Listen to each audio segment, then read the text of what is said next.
A while back, there was an old man who lived in Oxford. He was married to a young 18-year-old girl who was gorgeous. Here's a story about someone pulling pranks and getting freaky.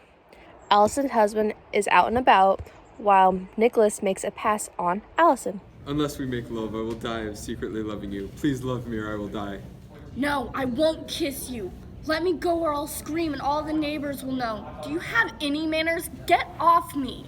In the end, Nicholas uses his words to convince her otherwise, and she agrees, promising to love him forever and be there for him for what he pleases when she has the opportunity to.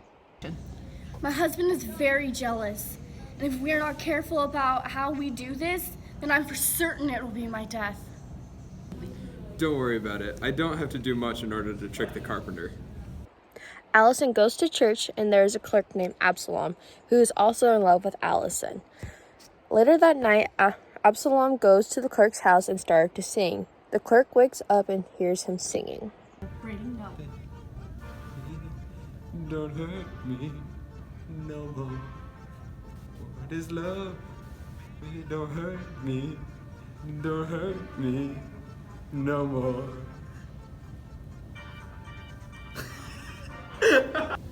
Allison, my wife, do you hear Absalom singing outside? Yes, John, I hear him singing. On Saturday, the carpenter goes into town, and Nicholas and Allison goes to Nicholas's room with food and drinks to last a whole day or two. If Allison's husband ever asked where Nicholas was, Allison was to say she did not know where he was. He must have been ill. She hadn't seen him all day. The maid kept calling for Nicholas, but he never answered. Go to Nicholas's room and be quick. Shout at his door or knock on it with a brick, but tell me how he is. The boy went upstairs and did as he was told. He found a hole at the bottom of the door and looks through it. He sees Nicholas laying on his back. He later goes down to tell the carpenter what he saw.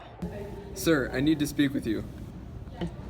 There will be a very bad rainstorm in a couple days. It's supposed to be twice as bad as Noah's flood. I'll protect her while you're preparing for the flood. You have to buy 3 tubs and hang them from the ceiling of your barn. When the flood comes through, cut the rope and you'll float away. Did he fall for it? Yes, he did. Good, the night is ours. The carpenter gathers the tubs and other things. My love, he's gone. It's time to get freaky. Make love to me, honey. Some freakiness later, That was amazing, my love. You are so big. I'll tell her that I love her. he looked into the window and saw the naked bodies of a man and his love. Absalom got sad. What are you doing here? To you, my love. Well, I'm busy. I love you. Kiss my ass. She sticks his butt out for him to kiss, and he kisses it. Absalom knew a lady had no beard, but when he kissed Allison, it was hairy.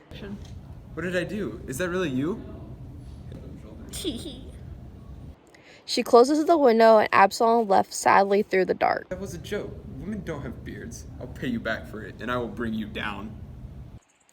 Absalom walked into the village, asked to speak with Gravus, the smith. Boss, I need to borrow a hot iron.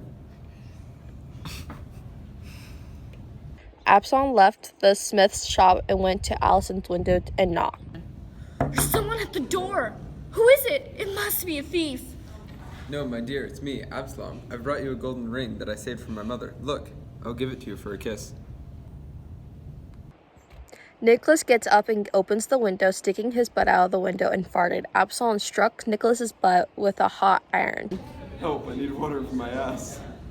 After Absalom hurt Nicholas, the carpenter awoke from his sleep from the rain and thunder and cut down his bow.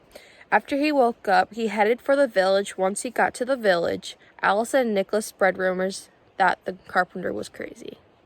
The carpenter has gone mad. He believes that last night's storm was another version of Noah's flood.